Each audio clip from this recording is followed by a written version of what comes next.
అందరికీ శుభోదయం. Raju homeo talks Telugu YouTube channel ద్వారా జీవితానికి పనికొచ్చే 4 మంచి మాటలు.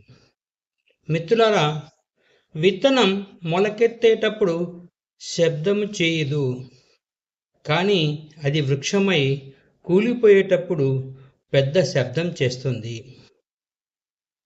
విధ్వంసం ఎప్పుడూ శబ్దం చేస్తుంది, కానీ నిర్మాణం నిశ్శబ్దంగా జరుగుతుంది. నీ కష్టాన్ని నిశ్శబ్దంగా రానివ్వు. నీ విజయం ప్రపంచానికి వినిపించేలా గర్జించాలి. మిత్రులు, విజయం గురించి ఎంత గొప్పగా చెప్పడం జరిగిందో మీరందరూ అర్థం చేసుకొని